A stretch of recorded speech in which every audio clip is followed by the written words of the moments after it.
although I need to make mention of something because you pointed that out too, that failure is also part of success. The fact that you are reprogramming your mind and doing all the debriefing does not mean that you might not fail, but with the right kind of mindset, you know that failure is not the end. Failure becomes a building block of success with the right kind of mindset. You know, it's just like a small child. How does a child learn to walk? By falling. Yes. How does a child learn to speak? By stuttering.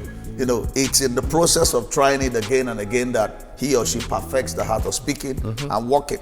Because I think once again, we'll probably also need to mention the fact that when we're talking about reprogramming your mind, that does not mean that you won't fail. Yeah. But you know, there's a difference between I have failed and I'm a failure.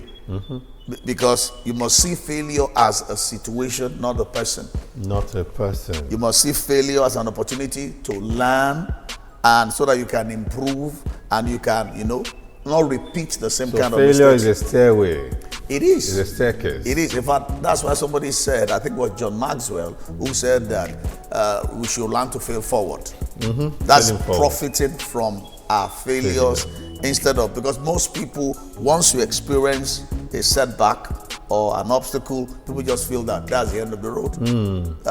Rather, you should learn the lesson and move forward. True. And you know, the truth about failure again is that if you don't learn the lesson, you keep repeating the same mistakes. True. And you don't get qualified for promotion until you pass the test. Wow, that's quite deep. So when we talk about books, I reckon that's a generic term to include all publications, magazines, newspapers, sections. Because I watched a documentary of Magic Johnson. Oh, okay, that the former great Orlando Magic. Is yes, it the player, the basketball? LA Lakers. Yeah, okay. Yes, LA basketball. Lakers, basketball. And Magic Johnson was a very, very hugely successful basketball person. True. Then he had some issues with his health. He contracted HIV, and that brought his career crashing down. He was depressed and all of that. And then he decided he wanted to go into business. So he started to seek out mentors. Wow. And he said a great mentor he sought out, a very successful black businessman. Okay. The first question he asked him is, what do you read when you open the newspaper? Wow. And Magic Johnson said, oh, I told him, I read the sports section, of course. I guess as much. And the man told him, okay, you're not yet ready to be a successful businessman. You are still ready to be a successful sportsman. He said, oh, how do you mean? And the man told him that when you open the newspaper, it's the business section you read. It is what you read that determines what you do. That's right. And how you do that which you do. That's right. And Magic Johnson said it was like a veil falling from his eyes. Wow. Okay. Because he saw his father toil and struggle as a service businessman. My Lord. And he saw a lot of his uncles and many people around him toil and struggle. And he saw that, okay, all of them were into sports reading sports, sports news, focusing on news. None of them, they just flip through the business page. The business page, nobody pays attention there. So if we're going to reprogram our mindset, what we read is important. It is very Books, important. magazines, newspapers, journals, and what have you. Exactly. I reckon electronic and digital products like tapes, CDs will really come in handy. Very, very. And I think in this age, you know, thank God for technology, I think we've not leveraged effectively enough on, you know, the options technology gives us. Right now, in the comfort of your home or anywhere you are, you could go online.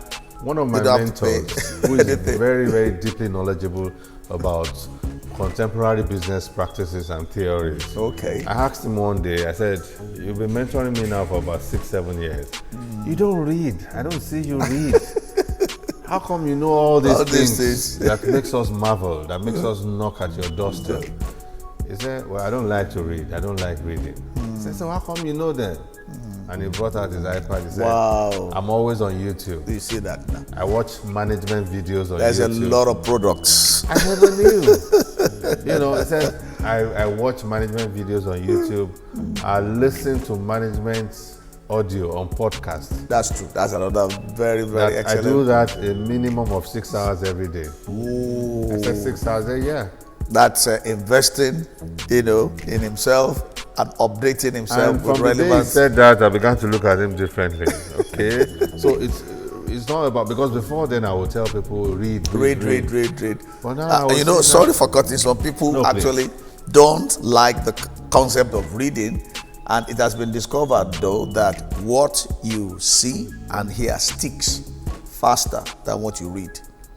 It's one of those things, research has been done over the years. So for most people, and if you look at the trend in the world today, where we're going, where at the having your, maybe your phone or whatever, you can access most videos, most information at the tip. So most people prefer the video because it's something that you can listen to at your leisure time with your headphones, connected. You could be anywhere, on bus, in your car, or whatever, and you're learning. Yeah. You're, upgrading your knowledge and you're getting up to date with whatever you need to know.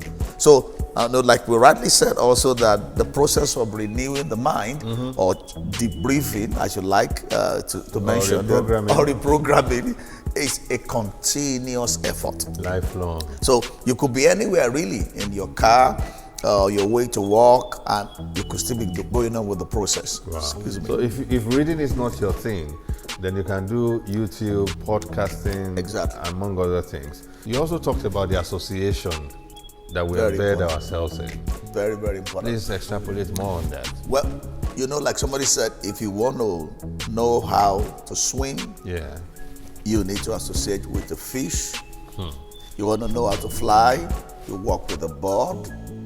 You want to know how to, run. Yes. You need to work with somebody who is also an expert in that field. Because really, it has been discovered one of the major determining factors of success is our association. You become like the kind of people you associate with, either good or bad. So for instance, if I'm trying to, acquire skills, knowledge, entrepreneurship, I need to follow the path of the people who have gone ahead of me. And like Riley said, it may be difficult to access a Dangote, for instance, now, in terms of seeing him physically, or seeing Bill Gates or the rest of them. But you could access their products, you could access maybe their books through technology. So in a way, you are still, because when you read somebody's book or you listen to a video that somebody produced, you are actually exploring the mindset of that person. So you may not really have the opportunity to be one-on-one with the person, but you are actually, entering into the mind of the person, so to say. You're acquiring whatever, knowledge or expertise he or she possesses. So for me, it's a